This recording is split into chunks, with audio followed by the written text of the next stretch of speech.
우리 하나님 말씀은 사도행전 4장 말씀입니다. 사도행전 4장 1절에서 22절 말씀입니다. 사도행전 4장 1절에서 22절 말씀 우리 다 찾으셔서 우리 같이 읽겠습니다. 사도행전 4장 1절에서 22절 말씀, 우리 사도행전 4장 1절에서 22절 말씀 우리 같이 한 목소리로 읽으실까요? 시작.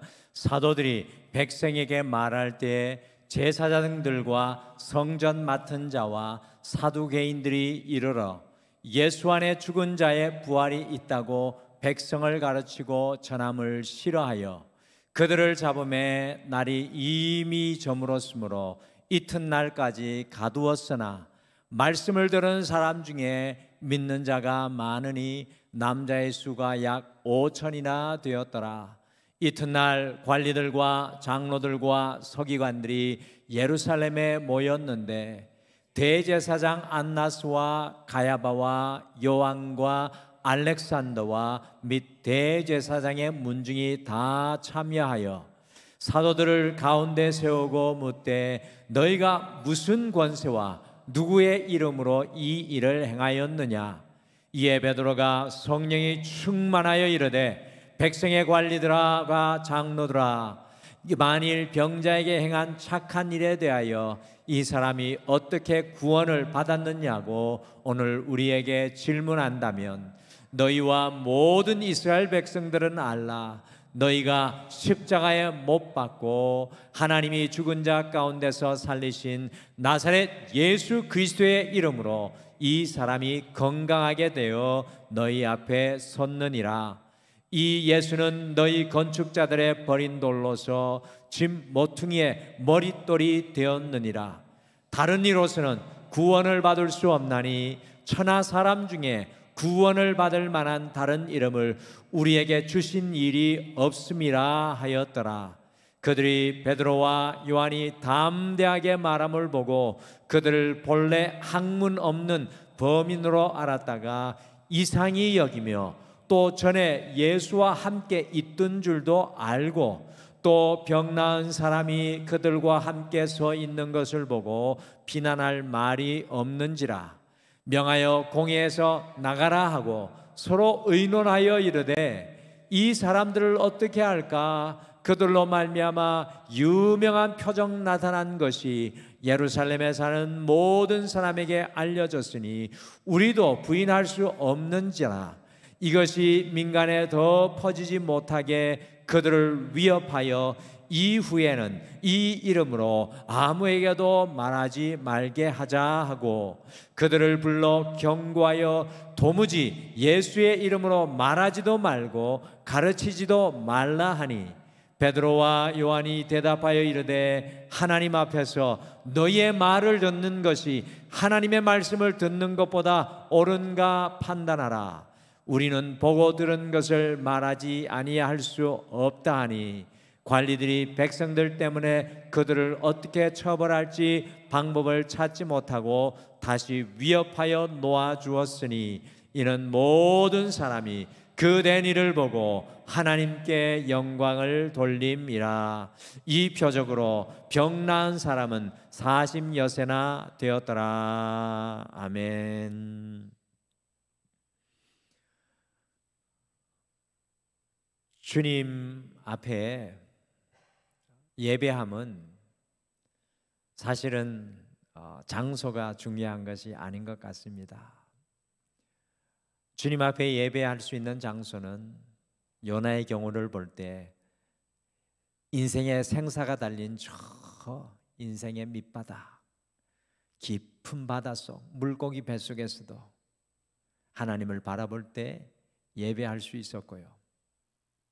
다니엘이 사자들이 입 벌리고 있는 그 사자굴에서도 하나님을 예배하며 찬양할 수 있었고 다윗이 인생의 막다른 골목 속에서도 그가 주님을 바라보았을 때 주님을 예배하였고 바울과 실라가 깊은 감옥에 갇혀 있었을지라도 그들이 주님을 바라볼 때 예배할 수 있었습니다.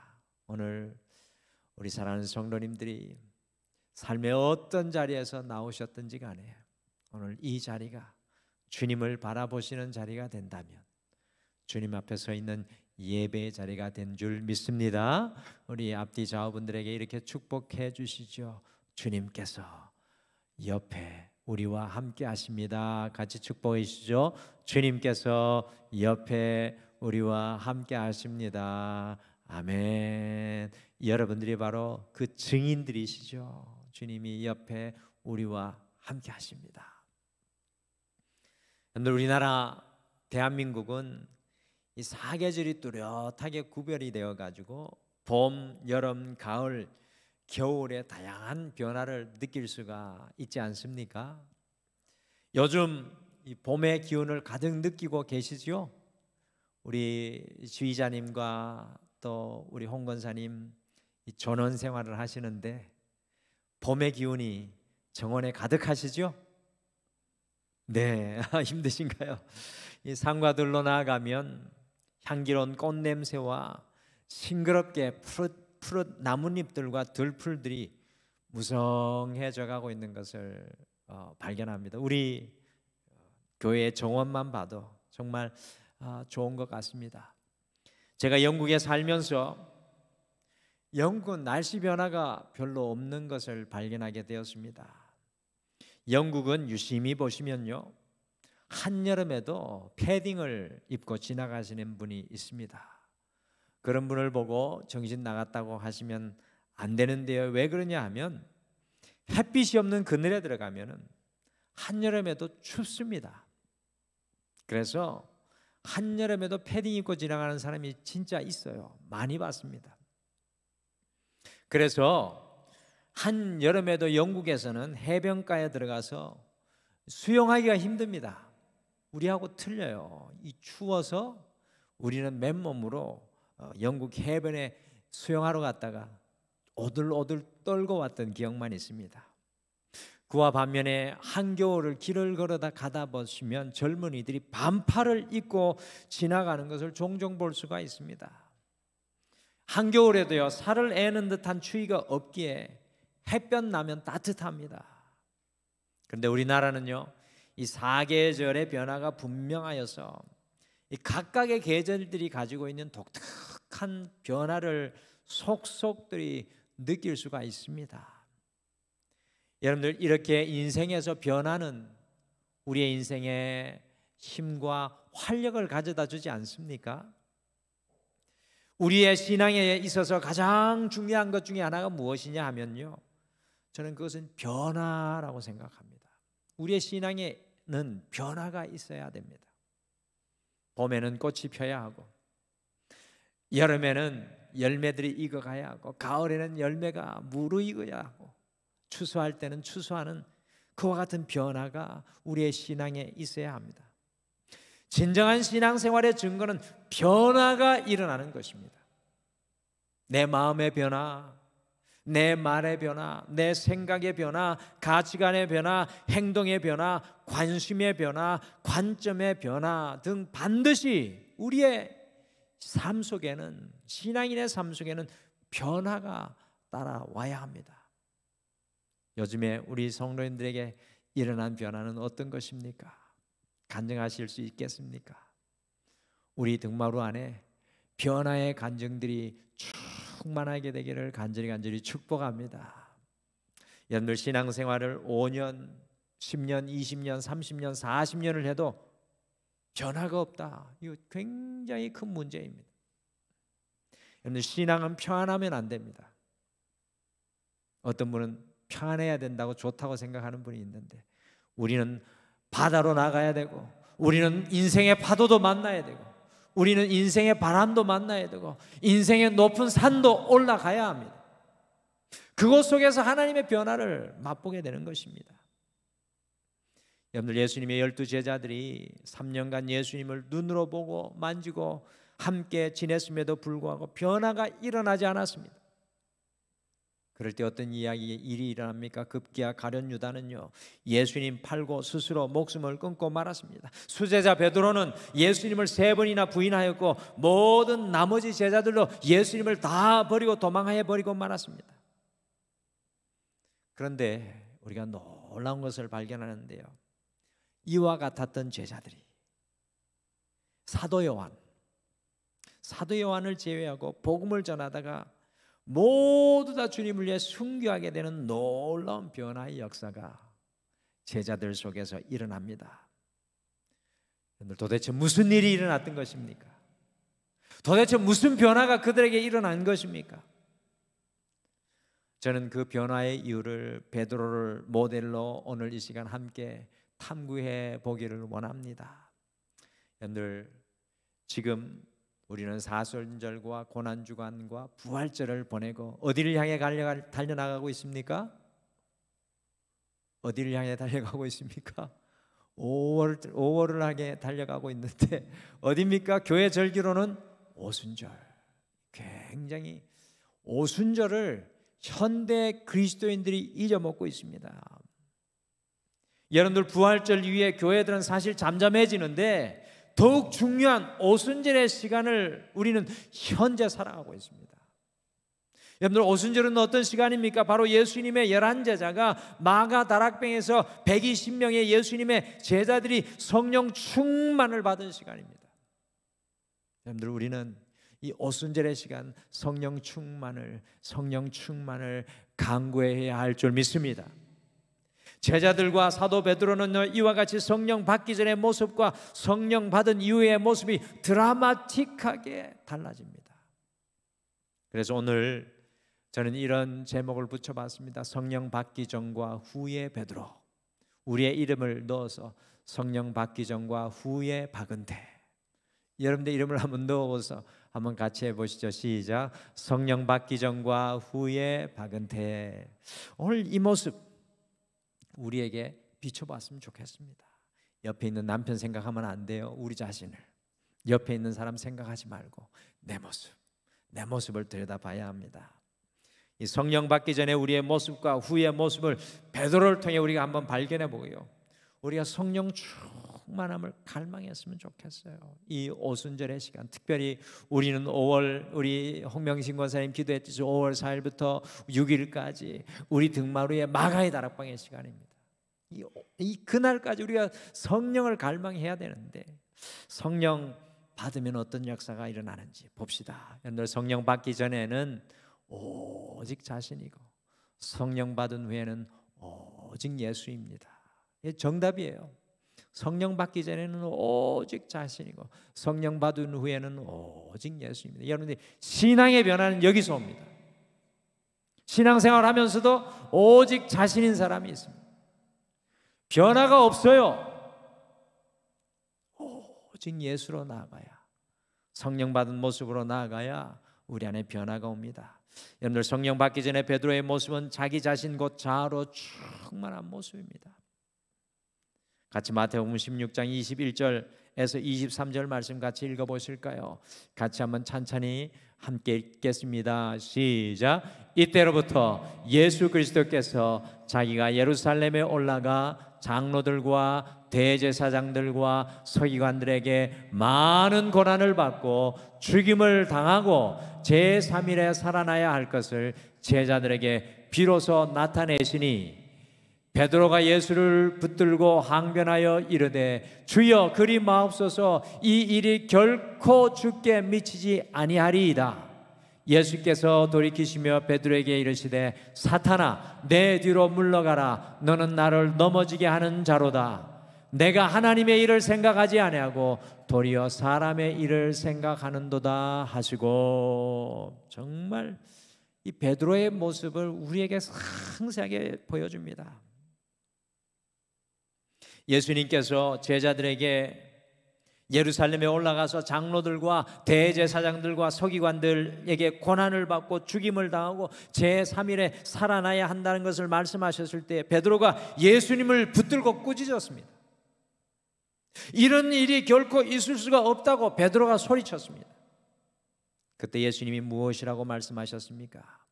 베드로가 하나님의 일을 생각하지 않고 사람의 일 곧 자기 자신이 충만하여 말한다고 지적하셨습니다.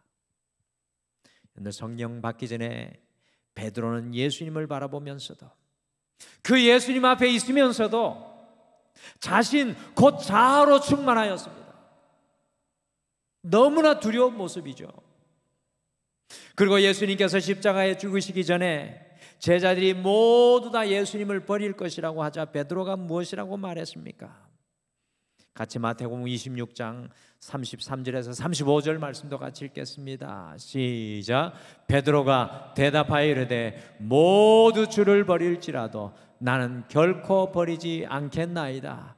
예수께서 이르시되 내가 진실로 내게 이르노니 오는 밤 닭 울기 전에 내가 3번 나를 부인하리라. 베드로가 이르되 내가 주와 함께 죽을지언정 주를 부인하지 않겠나이다 하고 모든 제자도 그와 같이 말하니라.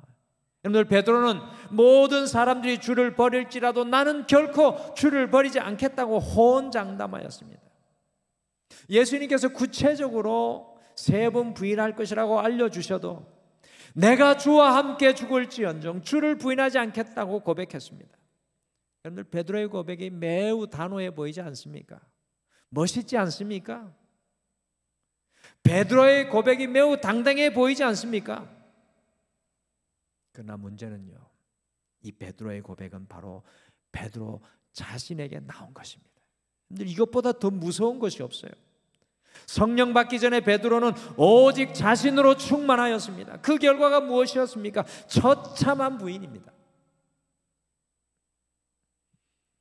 그러나 베드로가 성령 받게 되었을 때 놀라운 변화가 일어납니다. 저는 이 오순절을 향해 가면서 사도행전을 한번 하루 만에 처음부터 끝까지 다 읽게 되었습니다. 성령의 역사가 얼마나 사도행전에 가득 차 있는지 모릅니다. 여러분들, 우리에게도 이 변화가 일어나기를 소망합니다. 같이 사도행전 3장 5절에서 7절 말씀 읽으실까요? 5절에서 7절 같이 읽겠습니다. 시작. 그가 그들에게 무엇을 얻을까 하여 바라보거늘 베드로가 은과 금은 내게 없거니와 내게 있는 이것을 내게 주노니 나사렛 예수 그리스도의 이름으로 일어나 걸어라 하고, 같이 그 뒤에도 읽겠습니다. 시작. 오른손을 잡아 일으키니 발과 발목이 곧 힘을 얻고 뛰어서서 걸으며 그들과 함께 성전으로 들어가면서 걷기도 하고 뛰기도 하며 하나님을 찬송하니. 할렐루야. 오직 자기 자신으로 충만했던 베드로가요, 성령 충만하니까 어떻게 되었습니까? 베드로가 오직 예수로 바뀌게 되었습니다. 베드로의 입에서 자신의 소리가 사라졌습니다. 베드로의 입에서 자신의 생각이 나오는 것이 아니라 예수님의 생각이 나오게 되었습니다. 저는 우리 등마루 안에 이와 같은 변화의 역사가 일어나기를 소망합니다. 베드로가 붙잡고 베드로가 가진 것이 자기 자신의 경험과 수단과 힘이 아니라 오직 예수 그리스도였습니다. 여러분들, 성령 충만함의 증거는 오직 자신이 아니라 오직 예수로 변화되는 것입니다. 여러분들, 이러한 신앙의 자리까지 나아가셔야 돼요. 주님을 보고 주님의 말씀을 듣고 예배하는데도 여전히 우리 안에서는 우리 자신이 튀어나옵니다. 여러분, 한국 기독교 역사에 너무나 중요한 분이 이성복 목사님이신데, 앞에 보이는 이분이십니다. 이 이성복 목사님이 일제강점기부터 한국 전쟁의 시기까지 한국에 주님의 복음을 전한 한국의 무디라고 불릴 정도로 유명한 부흥 강사셨습니다. 이 이성복 목사님은요, 항상 오른손에 주먹을 쥐고 있었습니다. 그래서 사람들이 궁금해서 물었습니다. 왜 그렇게 항상 주먹을 쥐고 다니십니까? 그랬더니 이성복 목사님이 이렇게 고백했습니다. 나와 함께 하시는 예수님의 손을 놓지 않기 위해서 주님의 손을 꼭 쥐고 있는 것입니다. 나와 함께 하시는 그 주님의 손을 놓지 않기 위해 주님의 손을 꼭 쥐고 있는 것입니다. 오직 예수님의 예수 충만으로 살았던 목사님의 모습을 그대로 보여주는 이야기입니다. 사랑하는 성도 여러분, 베드로가 성령 받으니 오직 자신이 아니라 오직 예수가 되었습니다. 오직 예수님이면 우리가 무엇을 못하겠습니까? 우리가 오직 예수님을 고백하면 무엇을 못하겠습니까? 성령 충만으로 우리에게 있는 분이 오직 예수님이 되시기를, 오직 예수님이 되시기를 간절히 축복합니다. 우리의 가진 수단과 우리의 방법과 우리의 인생이 아니라 오직 예수 그리스도가 나를 통해 말하고 오직 예수 그리스도가 나를 통해 드러나기를 간절히 소망합니다. 여러분들, 그것이 진정으로 성령 받은 신앙인의 모습입니다. 여러분들, 성령 받기 전에 두려움에 압도당하고 성령 받은 후에는 베드로가 두려움을 이깁니다. 성령 받기 전에는 두려움에 압도당하고 성령 받은 후에는 두려움을 이깁니다. 여러분들, 성령 받기 전에 베드로가 예수님을 부인하였습니다. 그렇게 오직 자신으로 충만하여 당당하였던 베드로가 어떻게 예수님을 부인하였던 것입니까? 같이 마가복음 14장 69절에서 71절 말씀 같이 읽겠습니다. 같이 읽겠습니다. 시작. 여종이 그를 보고 곁에 서 있는 자들에게 다시 이르되 이 사람은 그 도당이니라.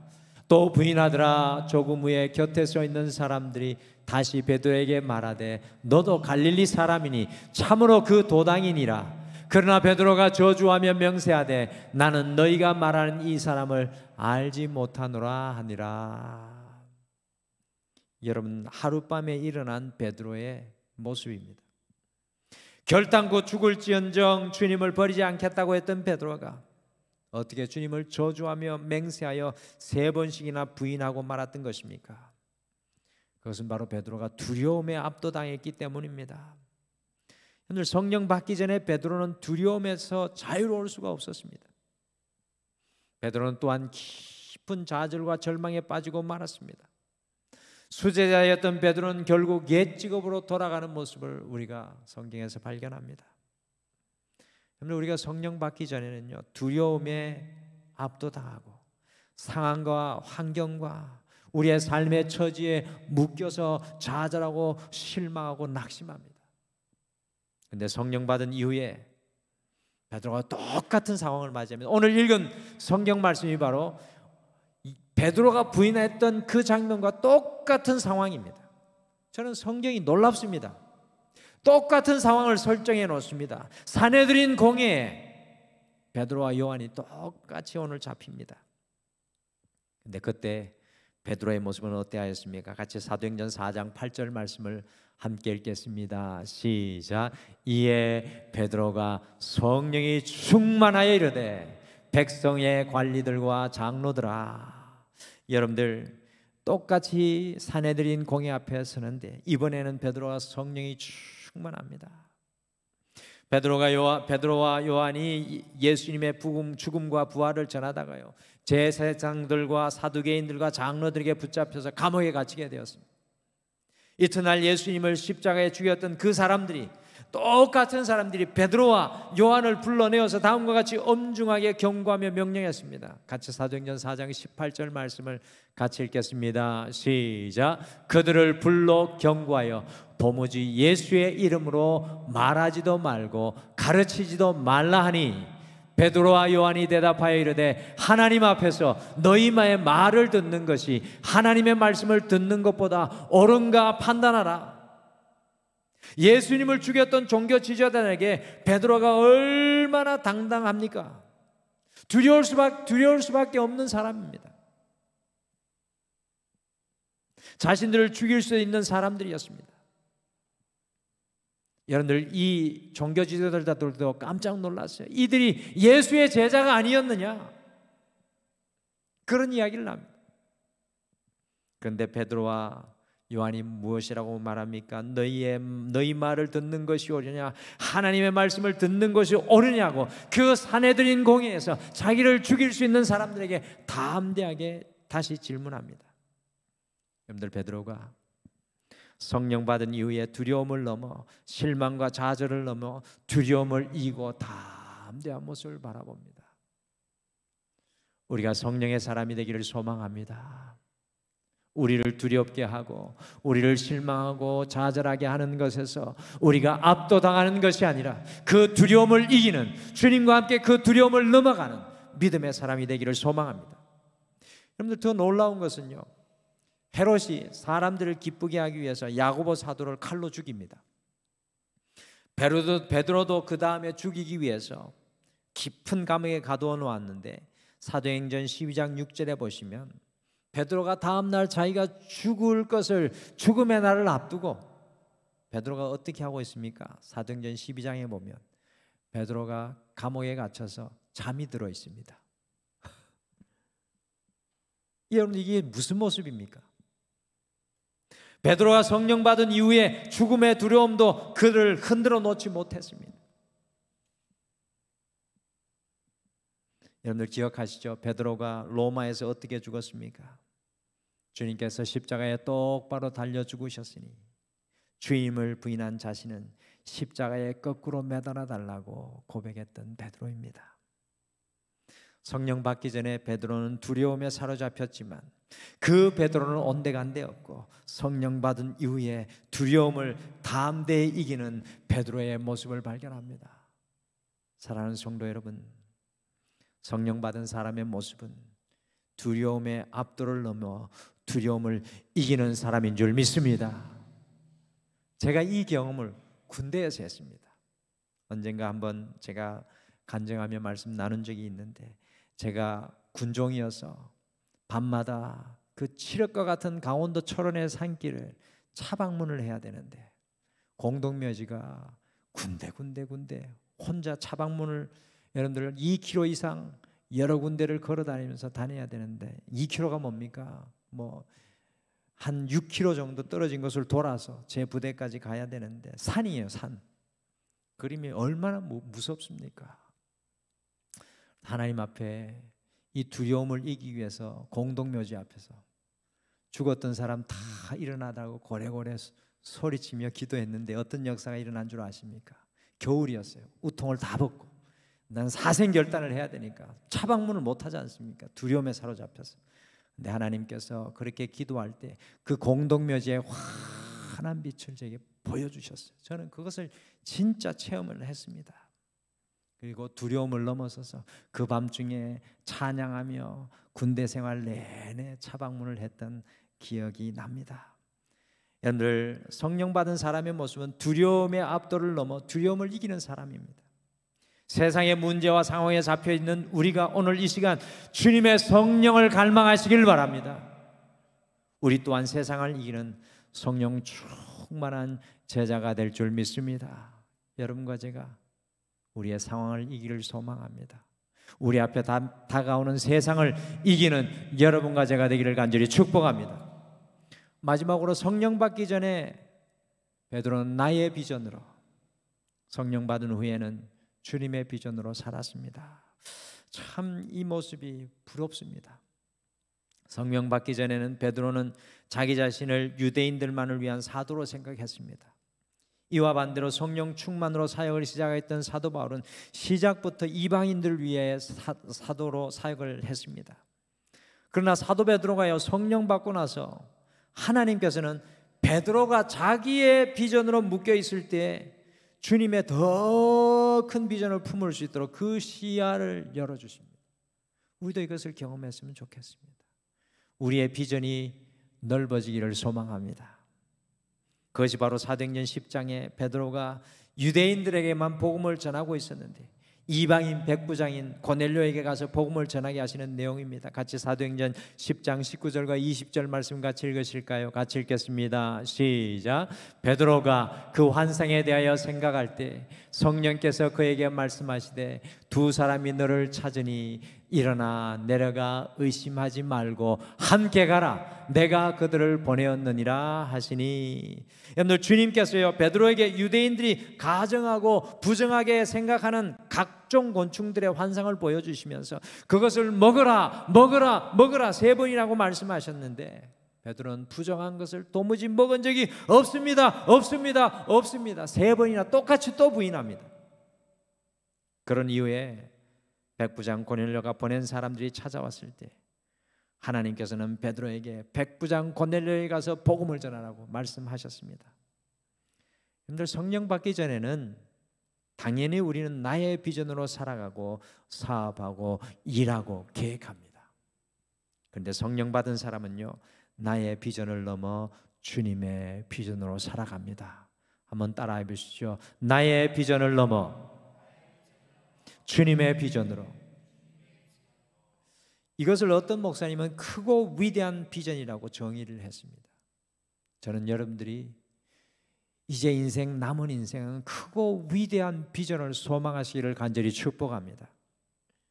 성령 받기 전에는 우리의 좁은 세계관과 생각 속에 사로잡혀 살아가지만 성령 받으면 주님의 비전으로 주님의 바다로 항해하는 인생이 됩니다. 사랑하는 성도 여러분, 일평생 나의 좁은 비전 안에만 갇혀 사시겠습니까? 일평생 이렇게 나의 좁은 비전 안에만, 사도 베드로가 유대인의 지경을 넘지 못했던 것처럼 그곳에 갇혀서 사시겠습니까? 아니면 성령 충만하여 주님의 비전의 사람, 크고 위대한 일을 이루어가는 인생이 되시겠습니까? 한 번뿐인 인생, 나의 비전을 넘어 주님의 비전을 품고 주님께 마음껏 사용되는 인생이 되기를 간절히 소망합니다. 그러기 위해서는요, 우리가 성령 받아야 될 줄 믿습니다. 주님의 비전이 성령을 통해 우리 안에 들어와야 될 줄 믿습니다. 성령 받기 전에 베드로와 성령 받은 후에 베드로는 완전히 다릅니다. 그러기에 오순절을 향해 가는 우리 모두가 성령님을 갈망하셔야 돼요. 여러분들 성령님을 갈망하시기를 간절히 축복합니다. 성령 받으시기를 소망합니다. 성령 세례, 다시 충만한 성령 세례를 갈망하십시오. 성령 받기 전에 베드로는 오직 자기 중심이었지만 성령 받은 후에 베드로는 오직 예수 중심이었습니다. 성령 받기 전에 베드로는 두려움에 압도당하였지만 성령 받은 이후에 베드로는 두려움을 정복하며 이깁니다. 성령 받기 전에 베드로는 나의 비전으로 살았지만 성령 받은 후에 베드로는 주님의 비전으로 살았습니다. 여러분들, 성령 충만은 선택사항이 아닙니다. 성령 충만은 주님께서 우리를 부르시는 또 다른 신앙의 한 페이지인 줄 믿으시길 바랍니다. 우리가 누려야 할 은혜요 특권인 줄 믿습니다. 성령 충만이 우리 모두에게 오순절을 향해 나아가며 임하고, 우리 함께 기도하시죠. 5월 4일부터 6일 이곳이 마가의 다락방이 되어서 등마루 위에 성령 충만에 임하게 되기를 우리가 같이 간절히 소망하며 함께 기도하는 그러한 시간이 됐으면 좋겠습니다. 우리 같이 마지막으로 이 찬양 고백하면서 함께 성령을 갈망하며 기도했으면 좋겠습니다. 오늘 이곳에 계신 성령님, 우리에게 말씀하시고 우리를 가르쳐 주옵소서. 닫힌 우리 마음 열어주시고 주님의 빛으로 밝혀 우리를 인도하소서. 우리 성령의 충만함을 소망하며 갈망하며 같이 찬양할까요?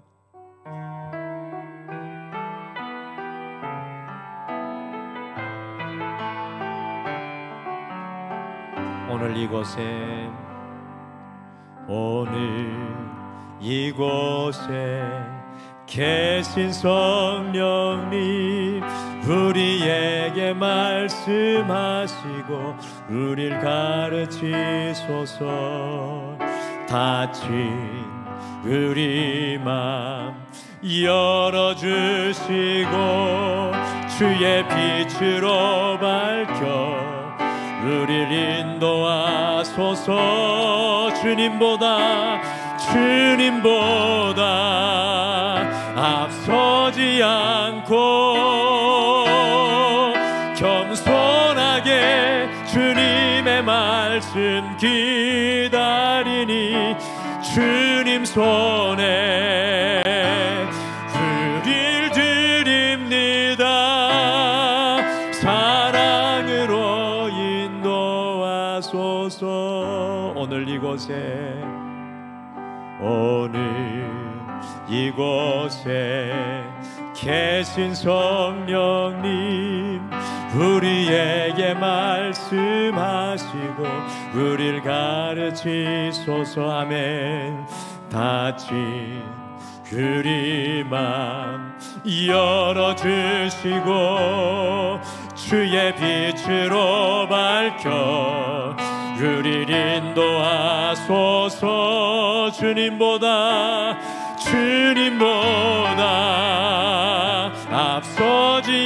않고 겸손하게 주님의 말씀 기다리니 주님 손에 우릴 드립니다. 사랑으로 인도하소서. 오늘 이곳에 계신 성령님, 우리에게 말씀하시고 우릴 가르치소서. 다친 우리 맘 열어주시고 주의 빛으로 밝혀 우릴 인도하소서. 주님보다 앞서지 않고 겸손하게 주님의 말씀 기다리니 주님 손에 우릴 드립니다. 사랑으로 인도하소서. 주님보다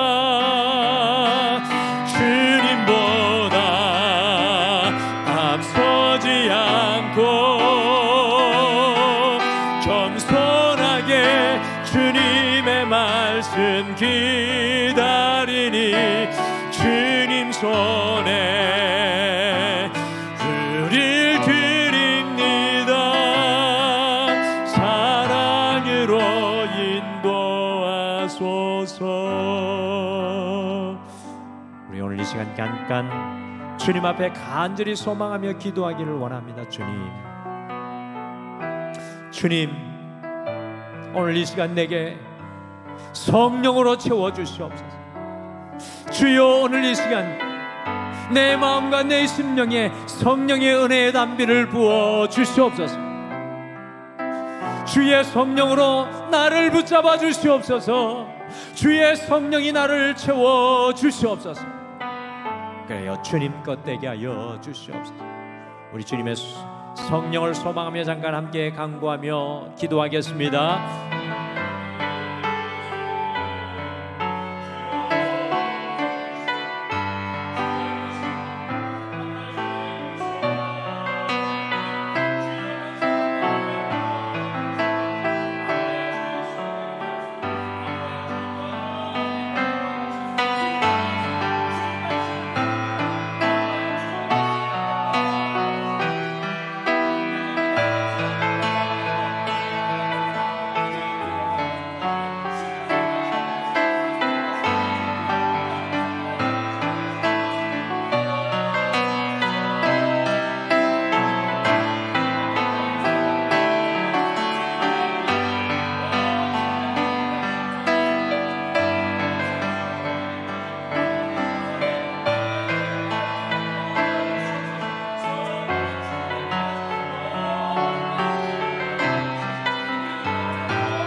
주님보다 앞서지 않고 겸손하게 주님의 말씀 기다리니 주님 손에 우릴 드립니다. 사랑으로 인도하소서.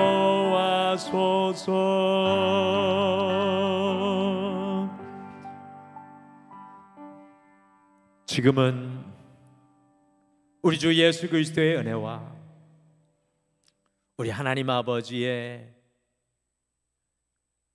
충만한 사랑하심과 성령님의 함께하심과 인도하심과 내주하심이 오늘 이 예배를 드리며 성령 충만을 사모하고 갈망하는 모든 영혼들에게 주의 그 성령을 삶의 모든 자리에 채워주시기를 간절히 축원하옵나이다.